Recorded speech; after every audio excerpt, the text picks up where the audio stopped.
Good evening, ladies and gentlemen. We're so glad to welcome you as part of our community tonight. Please note that this webinar is being recorded and distributed live stream. By entering this virtual meeting room, you give your consent to be recorded and distributed by Vienna Live with Simeon Moore and other third parties. If you prefer to not be recorded, please go to the LinkedIn Live video feed, the link to which I've just placed in the chat room. Tonight, our featured guest is Dr. Rik H.W. van Lunsen, a sexologist and retired head of the Department of Sexology and Psychosomatic OBGYN at the University Medical Center Amsterdam. The topic of tonight's show is about sexual pleasure and may be offensive to some viewers. Viewer discretion is advised. Furthermore, terms relating to sexuality will be used in discussion.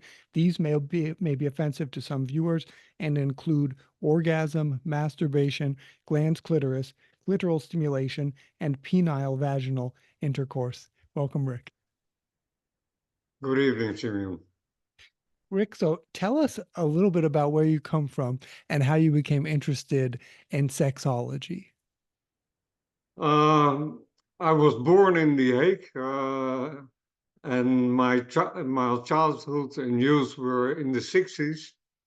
And there in The Hague, there was the forefront of pop music, everything, well, that was going on in the 60s. And there was the so-called sexual revolution. And I soon discovered that so-called sexual revolution was there mainly for men.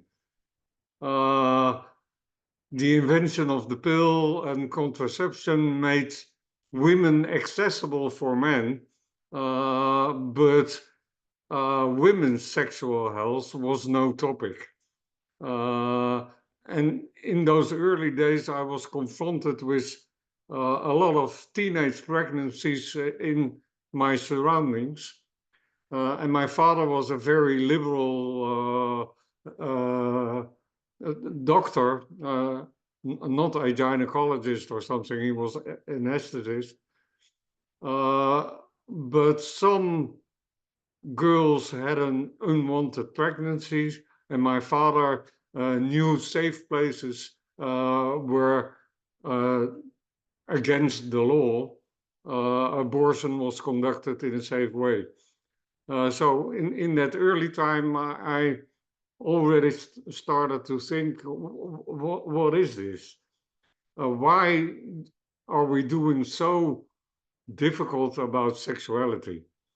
And later on, when I was a young medical doctor, I became head of a family planning clinic. And there, I discovered that most women who were coming there, contraception was not their main concern. It was all kinds of sexual problems, sexual pain problems, a lack of desire, the inability to orgasm, etc., etc. So the questions were more about sexuality. Now, and then I got really interested. I studied a lot. I looked in psychiatry, urology, gynecology, and finally started with some colleagues the first sexological clinic in an academic hospital. A few years later, after my thesis, I became head of the Department of Sexology and Psychosomatic OBGYN in Amsterdam, and then it all started. And it really did get a boost when I started to work together with Ellen Laan, at that time a researcher and not a clinician, and I was able to hire her in our department, and then our cooperation started some 30 years ago. And after that, well, it's a long story. We did a lot together in that team, and it finished with the publication of our latest book, The Truth About Sex, with the subtitle Pleasure and Gender Equity on Planet Earth. And I still hope that that book will be translated in English, because I think we do have an important message to tell. Sex is not about reproduction, it's about pleasure. And reproduction is a side effect of pleasure. Rik, so you began by telling us that back then in the 1960s, already people were coming, they had really serious, women had really serious issues. They were pregnant, and they had to have an illegal abortion. It's pretty serious. There's not a lot of pleasure there. And then you bring it to when you opened up your clinic, your family planning clinic, you noticed right away that the women were coming there with a lot of complaints. They were uncomfortable. They had pain during sex. So tell us a little bit now about the common experience, sexual experience of a heterosexual couple today. Let's take, for instance, Adam and Evelyn.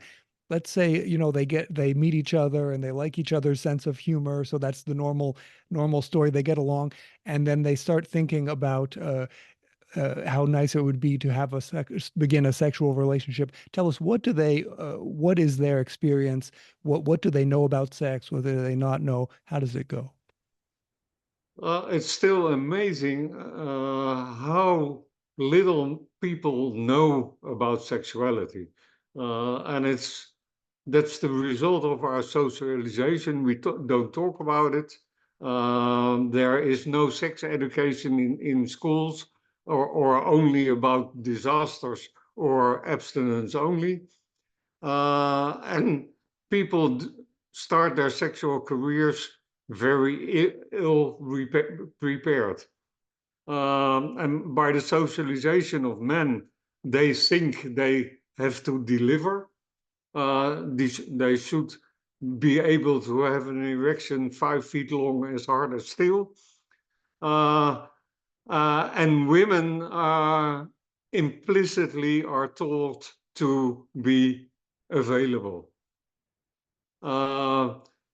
And what we discovered during our careers, that the biological properties of men and women, and the biological sexual competencies of men and women are the same. We are built the same. And men, to have pleasurable sexual experience, need an erection. And women also do need an erection of their gigantic clitoral complex. And what do you see in the books? If there is anything about the clitoris, they will tell you it's a very small, hard to find little organ. And that's only the outside of the clitoris. The clitoral complex is a very complicated organ, and it's in fact the same as the male sexual organ. And maybe you can show us the first slide. And there you see that in the beginning, as a fetus, we are, from a genital perspective, absolutely the same. We all look like a woman. And only if around week 6 to 8 during pregnancy, the XY fetus starts to produce testosterone and anti-Mullerian hormone, the genitals of the so-called male are beginning to develop in the male direction. if something goes wrong, even when a fetus has a male chromosomal pattern, it will look at the end as a female. And in fact, men are trans men. They are built from the feminine ground plan. So maybe it's shocking for some people in the audience. Eve was there before Adam. And maybe you can show the next slide. This shows the clitoral complex. And what you see is on the outside is only the glans clitoris. And there are huge swelling parts of the clitoris hidden outside our view, but they are there. You have the two big crura attached to the pubic bone, and they are the same as the big corpora cavernosa of the man. And in between, there are two other parts, the vestibules, and they swell during sexual arousal, are filled with blood, with 25 milliliters of blood, and they form a huge airbag around the vaginal opening. And which is more, also the vaginal wall and the wall of the urethra contain erectile tissue, and it swells also during sexual arousal. So if someone wants to accept penetration by a man, she should be aware that she also needs a full erection of her clitoral complex to make penetration pleasurable. There's something else. During sexual arousal, the clitoris turns a little because the big crura are erect and attached to the pubic bone. The whole complex is turned behind. And then the backside of the clitoris is very close to the vaginal wall. That's the so-called G-spot. There is no G-spot. The G-spot is the backside of the clitoris. And in between is the urethra, which is also swollen. And so women feel something swelling in their vaginal wall, 3 to 4 centimeters from the opening. So the old Freudian story about clitoral and vaginal orgasms is nonsense. All orgasms are clitoral, and most women cannot obtain an orgasm by penetration only. They also need clitoral stimulation. And that's where it goes wrong. When you don't know that, and when you think that penile vaginal intercourse, we call it PIV, is the way to do it, she will not have as much pleasure as he. And when you don't have pleasure, desire diminishes. And there is no such a thing as a hypoactive sexual desire disorder. Desire is the simple product of stimulation in the right context, knowing that you will experience something pleasurable. You cannot have sexual desire when you don't have positive sexual experiences. When you never, ever felt like eating Brussels sprouts, you will not desire Brussels sprouts. So another thing that you must understand when you start your sexual career, that there is not such a thing as libido. Libido does not exist. Sexual desire is the result of a stimulation of a sexual competent system in the right context, in the expectation that you will get pleasure. And what is the most pleasurable thing about sexuality? That's orgasm. Of course, attachment is also important, but ask a group of women who say that they don't think orgasm is important, what they do like more. Nice love making without, or nice love making with orgasm. It's a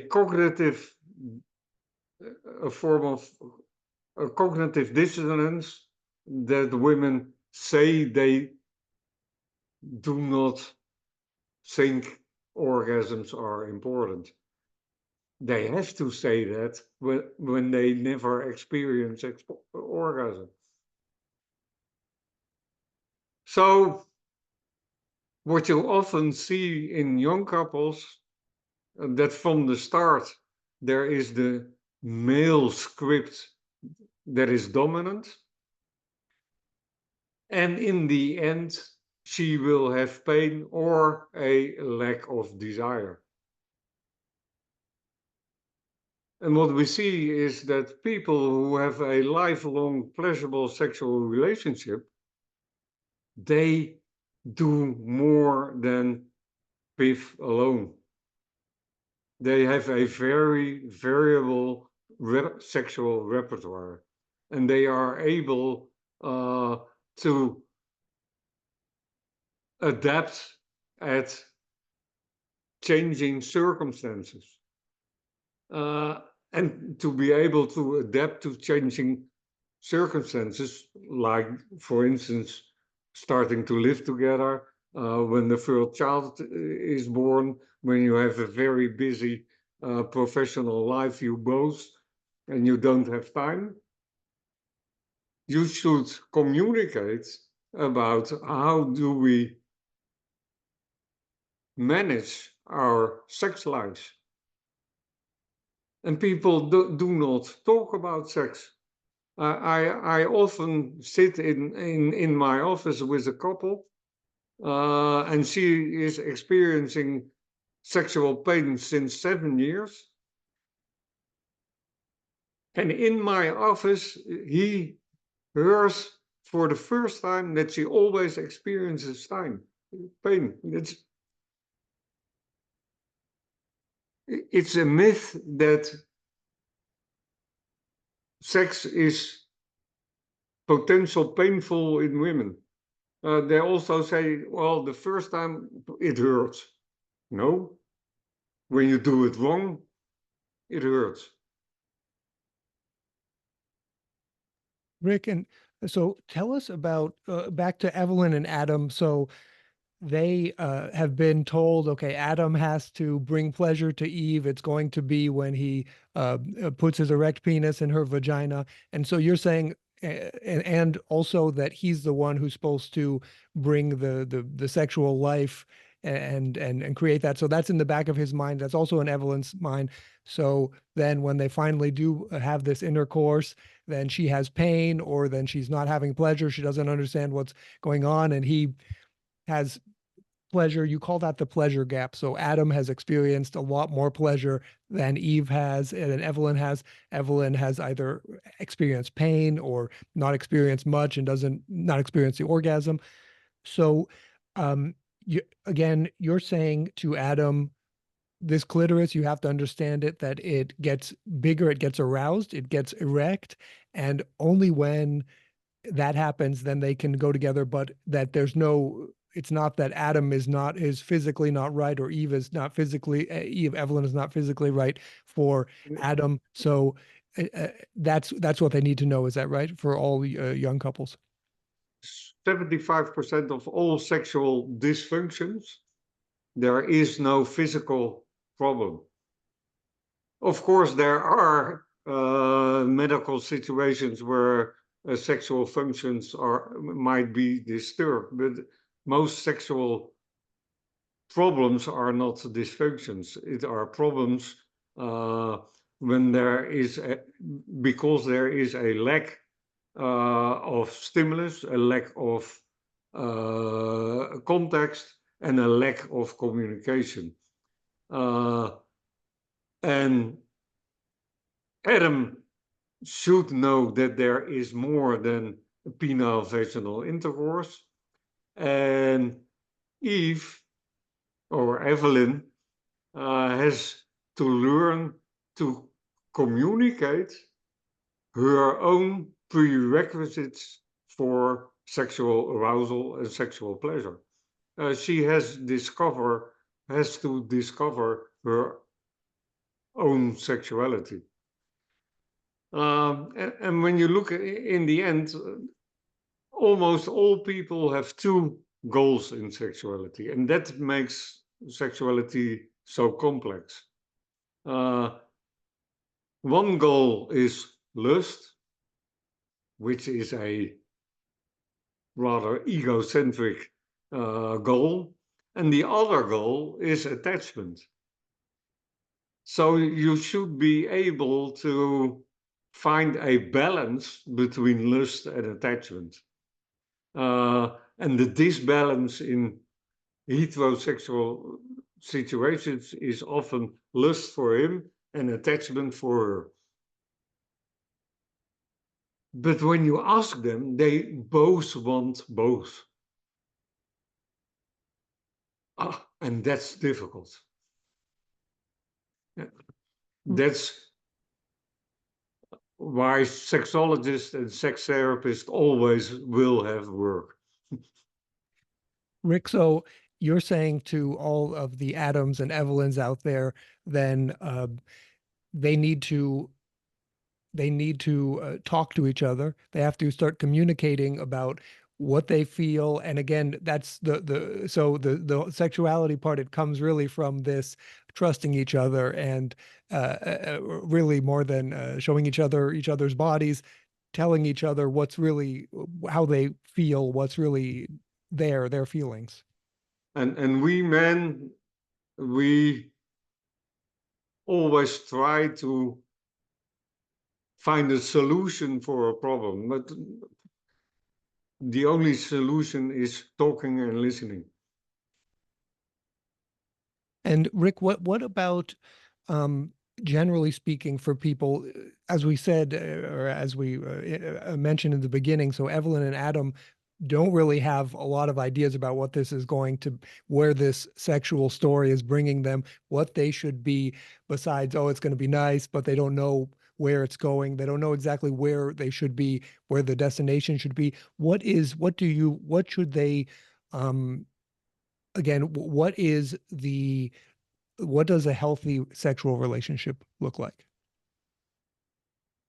A healthy sexual relationship is a relationship where both partners are able to communicate their wishes and boundaries. And they should focus on their own feelings and sensations, and vocalize those feelings and sensations so the other might be able to really have a consensual sexual encounter. It's about playing. It's about trying, making mistakes, starting all over again, and all the time communicate when you feel that something does not go well. In sexuality, there's for me, there's one simple rule. When it feels no, do no. And only say yes when it feels like yes. And that's where so many things go wrong. Evelyn might think that when I say no, he will leave me. He might think when I do not perform, she will leave me. And most of the times that is not true. The most miserable people are men with erectile problems. They always think that they're worthless, etc., etc. And in 9 of 10 cases, when I talk to the couple and I ask her, what do you think about his erectile problem? Well, she says, that's no problem. PIV never has been my biggest hobby. What is the problem? Because of his erectile problem, he doesn't touch me anymore.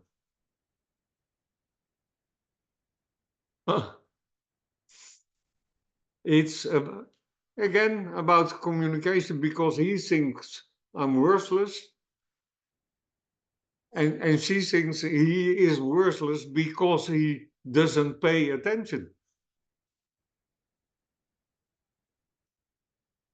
Communicate. So that's all the again, so you would say the sexual relationship is a relationship. It's just it's something you enter into with somebody else and you don't know where it's going to take you, but it's you have to work at it. You have to. It's a lifelong learning. Rick, and excuse And me. amazingly, there are many people who succeed in a happy sex life during many, many, many years. And when you look at people of my age, I'm 73, most people of my age who have had a pleasurable sex life before continue their sex life. The only reason why people stop having sex is because there's no possibility, because they are happy to end a miserable sex life. In the generation of my mother, most women were very, very happy when they were entering menopause, because they could say, there's no need for sex anymore.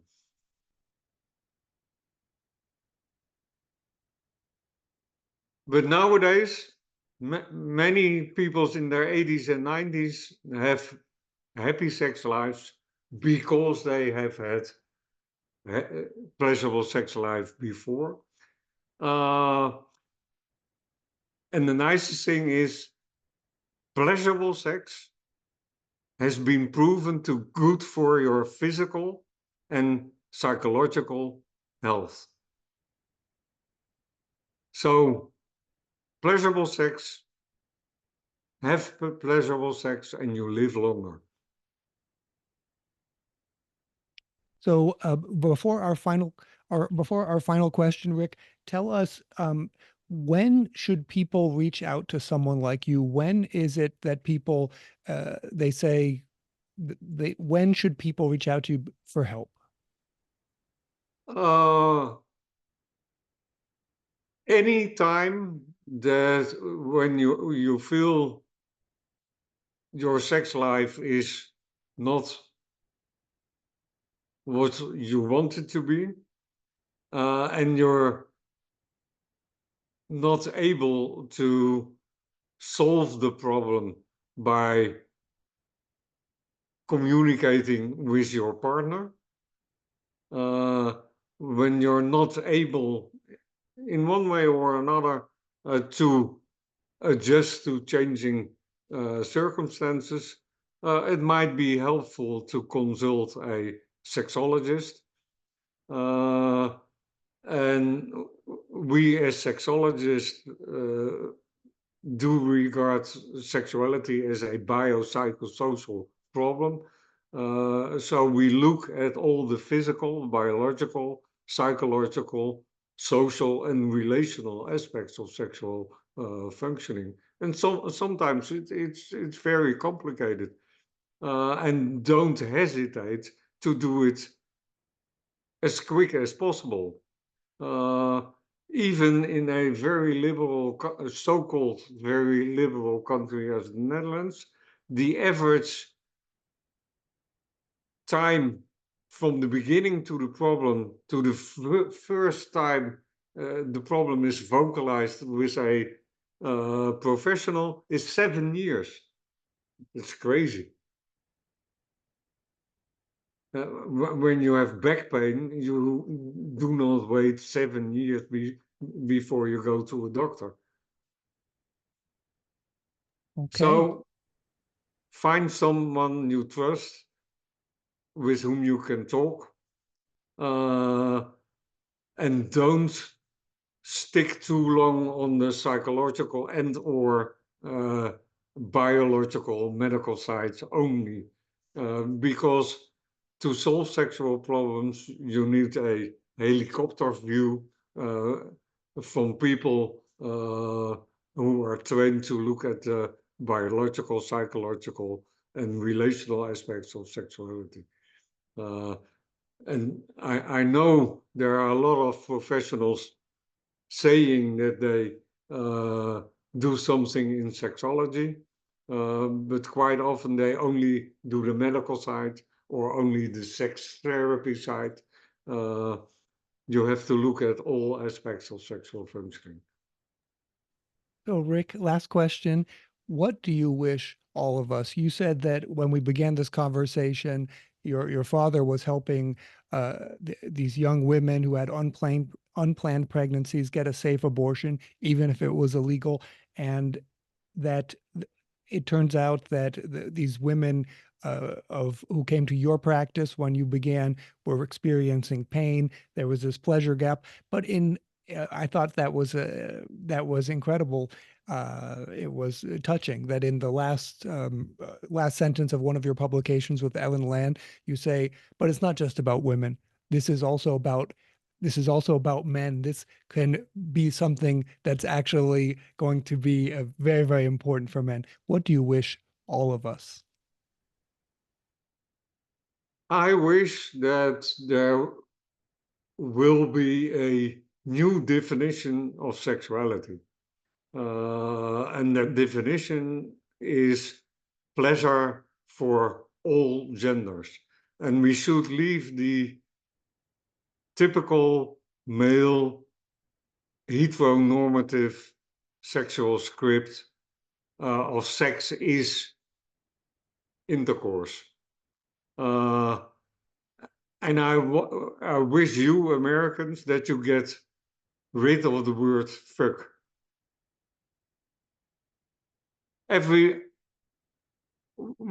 When you ask someone in the street what is sex, well, sex is to fuck. No, sex is far more than that. I wish that the Clinton definition of sexuality is dismissed. I didn't have sexual intercourse, sexual relationship with that woman, Miss Lewinsky, and he did every sexual possible thing except penile vaginal intercourse. So he didn't have sex. Now, I wish that all Americans have less spiff and more sex. So let's see how we can stay in touch with Rik. So I have here his web. We have here the LinkedIn website where he has his profile. It's simply linkedin.com/in/Rik-fan-Lunsen. And Rik, so people can reach out to you if they have questions here. Of course. Yeah. Wonderful. So, and there's even his email. So feel free to reach out to Rik if you have any questions or comments. Rik is there to hear your comments and to answer your questions. Thank you so very much to Dr. Rik van Lunsen. You're quite welcome. And thank you also to Victoria and Frederick Mulligan and Agnieszka and Benoit Rioulet for their support of this show. Thanks to my cousin Mike, a marketer from Layer App. If you're an architect or engineer, they have a really cool tool you should check out. Thanks to Mary Schlesinger for the lovely Viennese library you can see behind me. Most of all, thanks to you, our participants who make it all worthwhile. From Amsterdam, Netherlands, and New London, New Hampshire, goodbye, and see you next Wednesday.